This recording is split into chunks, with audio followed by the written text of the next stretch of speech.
Imagine going on a fun adventure only for it to turn into your worst nightmare.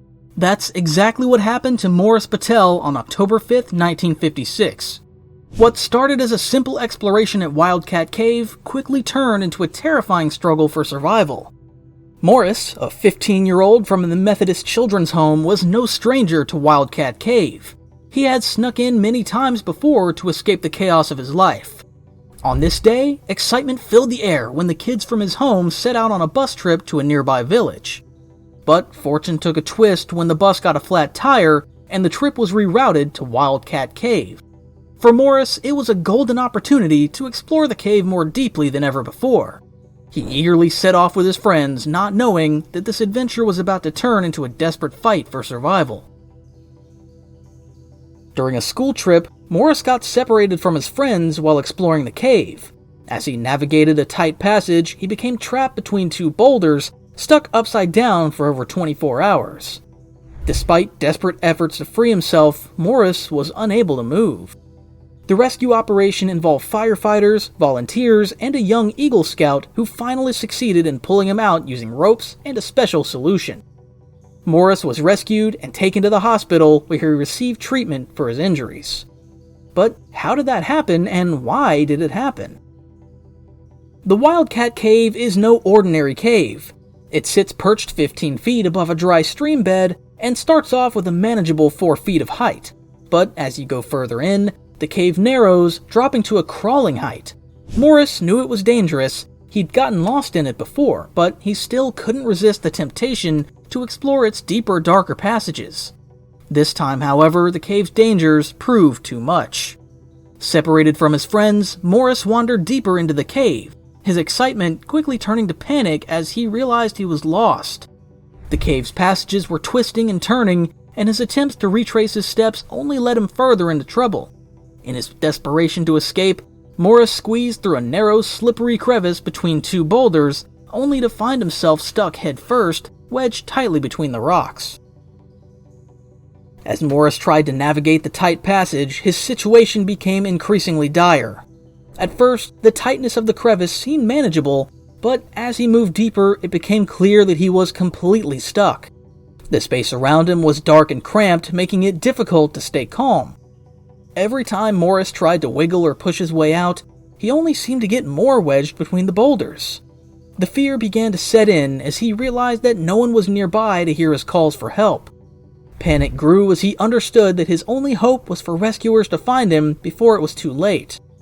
Morris's struggle was not just physical, but also mental, as he faced the terrifying reality of being trapped in such a perilous situation. As the hours passed, Morris's situation became increasingly dire. Trapped and unable to move much, he struggled to breathe and felt the crushing weight of the boulders against his body. Every attempt to wiggle free only made things worse, causing the rocks to press tighter around him. With each passing hour, his hope began to dwindle. He was alone, scared, and slowly losing the strength to keep fighting. The panic grew as time wore on. Morris's friends had left the cave, assuming he had made it out, and it wasn't until an hour later that his absence was noticed. When the search began, it was clear that Morris's plight was serious. His teacher and a few boys managed to find him, but the rescue was anything but straightforward. Despite Pal's best efforts, including trying to pull him out with a belt, Morris remained stuck. The rescue operation quickly turned into a desperate race against time. Firefighters and rescuers, led by Fire Chief Paul Codera, arrived on the scene, trying various methods to free Morris. They brought in a portable generator for light and pipes to supply oxygen, but the cave's narrow confines made the situation incredibly challenging. Drilling or using dynamite was too risky, as it might cause a cave-in. As the night set in, the story of Morris's plight became a media sensation, drawing attention from across the country. Volunteers came forward, including Evelyn Pinky Petite, a small nurse who tries to comfort Morris from as close as she could get, and Terry Brown, who rigged a makeshift pulley system. Despite their best efforts, progress was slow and Morris's condition worsened. Just when it felt like hope was slipping away, a brave young Eagle Scout named Michael Yid came forward. Michael, who was about the same size as Morris, volunteered to crawl into the cave to help. A new plan was set in motion. Rescuers used ropes and a special glycerin solution to make Morris slippery and easier to pull out. Michael carefully tied ropes around Morris and started the tough job of pulling him free. It wasn't easy, and there were times when Morris would slip back into the tight spot. But everyone stayed determined. With teamwork and perseverance, they finally managed to get Morris out. After being trapped for over 24 hours, Morris was pulled from the cave to cheers from the crowd and a wave of relief from everyone who had worked so hard to save him. He was taken to the hospital where he received treatment for exhaustion and injuries, but incredibly, he survived. Caves like Wildcat Cave can be incredibly dangerous for several reasons. The tight spaces and uneven terrain make it easy to get stuck, just like Morris Baetzold did. Caves can be dark and confusing with many narrow passages that can quickly turn into traps.